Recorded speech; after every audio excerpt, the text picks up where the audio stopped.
Ahí está bien. Entonces, a ver si nos puede ayudar entonces con su nombre completo y su actividad específica. Ya. Nombre es Fabián Agustín Tulcanazo Sassi, médico tratante del Hospital Eugenio Espejo, graduado y especializado en la República de Cuba. Ya. ¿Cuántos años lleva en su especialidad? De especialista, el anterior 19 de diciembre cumplí 13 años. 13 años de experiencia. Ya. Y durante estos 13 años, ¿usted qué seminarios o qué cursos de profesionalización ha recibido? En relación a cursos, he asistido a cursos nacionales e internacionales. En los primeros dos años que me gradué de especialista en el 2000, todos los cursos fueron realizados después de la especialidad en Cuba. Yeah. Y posteriormente tuve la oportunidad de cursos Chile, en México, en Estados Unidos, y en Panamá y en República Dominicana. Han sido cursos específicamente relacionados con la especialidad. Ya.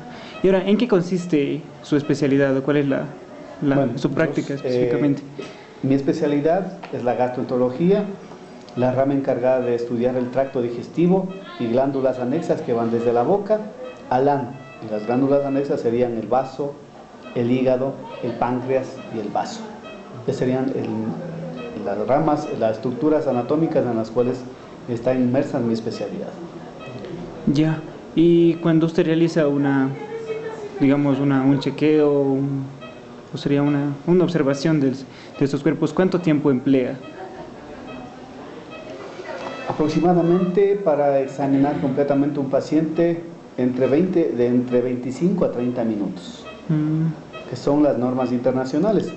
La base que radica en todo paciente, no necesariamente en la especialidad, para llegar a un diagnóstico, se basa en pilares fundamentales. Uno, que es la anamnesis. ¿Sí? La anamnesis consiste en su lugar de procedencia, su función laboral, el sexo, la edad. En base a eso, también nos guiamos en posibles patologías. ¿Sí?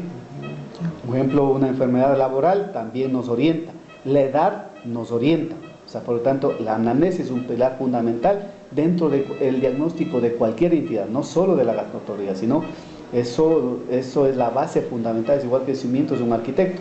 Un paciente, un médico, si no realiza una anamnesis correcta, no va a poder llegar al diagnóstico, por desde el mismo hecho de que cuando viene el paciente le veo que es varón, un ejemplo, yo sospecharía, de acuerdo a la clínica, sospecharía que es una úlcera, que podría tener una úlcera. Si es que es mujer, ya desde que entra, ya sospecharía que tiene un inflamado el colon, que es una enfermedad propia de las mujercitas relacionada con el estrés. O sea, en base a eso está orientado la anamnesis. Igual la función laboral, si un paciente, por decirle, un paciente que trabaja en las minas, ya tengo que sospechar que tiene una enfermedad que se llama saturnismo. Un paciente que trabaja en una oficina, ya sé que tiene una enfermedad funcional de las últimas modernas, de estrés, de esófago hipersensible. De acuerdo a eso nos orientamos nosotros. Y posteriormente, después de la anamnesis, comienza con el interrogatorio, o sea, preguntarle cuáles son los síntomas cardinales, y en base a eso igual nos orientamos hacia qué patología podría tener este paciente. Después de interrogarle cuáles son sus molestias, desde cuándo esas son sus molestias, con qué se han derivado sus molestias, tenemos que realizar el examen físico. Al examen físico vamos a contar igual con 4 parámetros fundamentales que constan de inspección, palpación, percusión y auscultación. La inspección es cuando nosotros le miramos al paciente en forma física, esa es la inspección. La palpación es cuando voy a utilizar las manos. La percusión es cuando voy a utilizar las manos, pero a través de un método que se llama método sonórico, que me va a permitir orientar igual al diagnóstico. Y la auscultación a través del fonendoscopio, que ya sería un aparato Ese sería lo básico para realizar o llegar a un posible diagnóstico.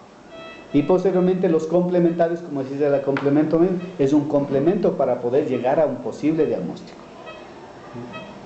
Esos son los parámetros, recalco, no solo es en mi especialidad, sino en la mayoría de las especialidades, que se basa en el historial del paciente, en la anamnesis, en el cuadro clínico, sus síntomas, el examen físico y los complementarios.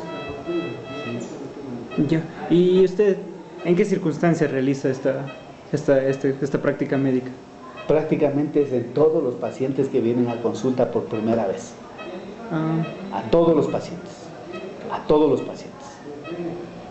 Entonces, cuando viene un paciente por primera vez, le realiza todo este procedimiento. Sí. Y si viene por una segunda vez, ya toma en cuenta. Ya vamos enfocados a lo anterior, ya nos guiamos por el posible diagnóstico anterior y solo ya prácticamente con los complementarios o los nuevos síntomas, nuevos aparte de los que ya conocemos. Para eso para nosotros es la historia clínica, que es el documento legal, el documento que nos permite toda su historial. Desde que vino por primera vez, esté hospitalizado o no esté hospitalizado, una consulta privada igual, desde que llegó hasta el momento que estamos. ¿Ustedes no proceden a hacer ningún tratamiento hasta que no se haya diagnosticado la enfermedad? No pueden. No debemos. No debemos. ¿Ningún tipo de medicamento? Ningún medicamento. Ajá. Pero por decirle, o sea, en forma empírica, si el paciente está con fiebre, tengo que dar algún antipirético, o sea, para bajar la fiebre, pero nada más. Pero no, aunque por más orientado clínicamente que esté, que sospeche que tiene, por decir, una fiebre tifoidea, o una tuberculosis, o una sencilla amigdalitis, yo no puedo directamente decirle, no, tómese penicilina. No, tengo que examinarle, hacer una curva térica, hacer exámenes de laboratorio que me oriente igual a lo que yo estoy pensando, lo que tiene el paciente y los exámenes complementarios que tiene. Bueno, también en su práctica nos había dicho algunos instrumentos que utiliza. Sí. Creo, ya directamente. En el caso directamente de mi especialidad, yo soy gastroenterólogo endoscopista. Y al realizar este procedimiento, es un procedimiento en el cual me permite ver directamente la lesión que se suscita en el tracto digestivo. Un ejemplo, la endoscopía digestiva alta me permite ver toda esta parte que se llama esófago, toda la boca del estómago y parte del intestino. Tengo otro equipo que se llama enteroscopio, que me permite ver gran parte del intestino. Hay otro instrumento que se llama colonoscopio, que es por el recto, que me permite ver todo el tracto digestivo inferior. A través de esos métodos también se puede hacer tratamientos directamente terapéuticos, pero visibles. Muchos procedimientos se necesitan ayuda de otros equipos, como un fluoroscopio, el equipo de rayo X para visualizar vías biliares, por decirle, pero eso sería un complemento. Pero prácticamente nosotros tenemos que mirar y de acuerdo a eso, nosotros poner un diagnóstico. Un ejemplo, ahora mismo acabamos de hacer una paciente, que ustedes están ahí, hicimos una paciente que tiene astenia, o sea, decaimiento, pérdida de peso, vómito, ha bajado bastante de peso, tiene una masa palpable, un tumor en el estómago nada más, ya nos orienta a hacer una endoscopía. Y ya desde ya pensábamos que tenía un cáncer gástrico y efectivamente le hicimos la endoscopía, miramos por dentro y ya vimos la lesión que nos orienta que tiene cáncer gástrico. Pero desde el inicio nosotros ya estamos sospechando en qué, pensando nada más. Pero tenemos que corroborar y confirmar que eso tiene. Por ejemplo, usted dice, cuando le veo al paciente yo puedo intuir tal cosa. Sí. ¿En qué se basa su intuición? Uno sería en la preparación que uno debe tener. En la preparación que debe tener. Y recalco, al preguntarle, ya me oriento hacia qué. Porque el médico que está, cuando uno viene, como yo soy docente igual en la facultad, le digo, desde que el paciente entra ya tiene que estar pensando qué tiene el paciente, pensando nada más. Y ir poco a poco interrogándole y ir pensando en qué tiene, incluso ya en qué complementarios le va a servir al paciente. Es todo por intuición nada más. Muchas veces nos equivocamos como grandes humanos, porque en la medicina y en el amor no se puede decir nunca, ni 2 más 2 son 4. ¿Por qué? Porque sencillamente en medicina estudiamos a seres humanos, que somos diferentes, que actuamos diferente en toda índole. Por lo tanto, el ojo clínico es importante, pero el ojo clínico es humano. Y por eso prácticamente el modernismo nos ha ayudado con los complementarios. Pero la clínica, la parte clínica no ha cambiado nunca. Las técnicas podrán cambiar, pero el interrogatorio, el examen físico no ha cambiado ni cambiará, creo que por muchos años, o no sé si algún rato podemos cambiar eso, pero eso no ha cambiado. O sea, la base para un médico es la semiología. La semiología es la ciencia que nos enseña los síntomas y signos, que nos orienta hacia el posible diagnóstico que puede tener determinado paciente. Otra pregunta, una vez que ya han diagnosticado, por ejemplo, en ese caso el cáncer, ¿no es cierto? Usted tiene a la mano toda la información que se requiera para explicar la causa, el porqué de la enfermedad, en qué consiste y el posible tratamiento, todo eso. O sea, explicarlo así de una manera, digamos, científica, ¿no?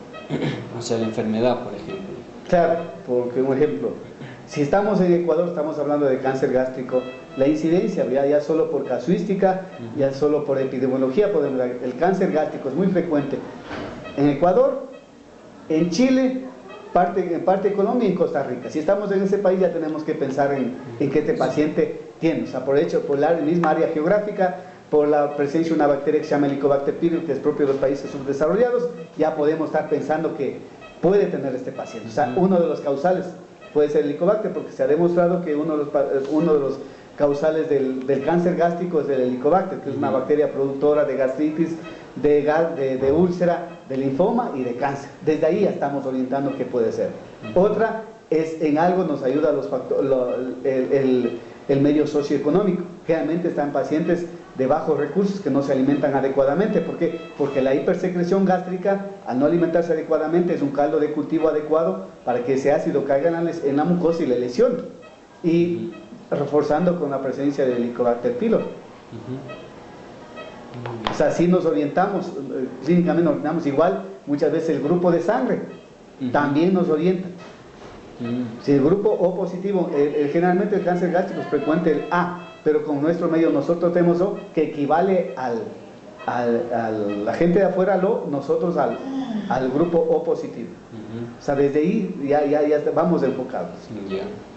Y por supuesto el tratamiento, ahí ya desde cuando vemos la endoscopía, cuando ya le hago la endoscopía y estoy sospechando, ya sé que tengo que mandar a hacer una tomografía para ver si es que la lesión no solo está en el estómago, sino está en otros lugares, si es que es operable, no es operable, si se reseca o no se reseca, si se tiene que dar quimioterapia o no tiene que dar quimioterapia. O sea, el enfoque es diferente de acuerdo a la característica clínica, endoscópica e incluso histológica, porque al final yo puedo decir que tiene un cáncer puedo decir yo desde un punto de vista clínico, puedo decir que endoscópicamente también tiene un cáncer, pero la biopsia, si me dice otra cosa, tengo que cambiar de rumbo, porque al final el diagnóstico de enfermedad es el patólogo, es el que confirma. Yo puedo decir mucho, pero el patólogo se me dice, sí es.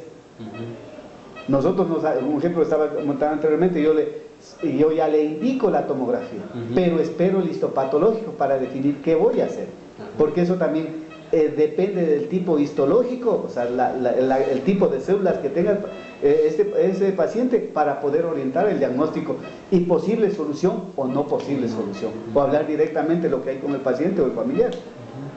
En la práctica médica usted no puede trabajar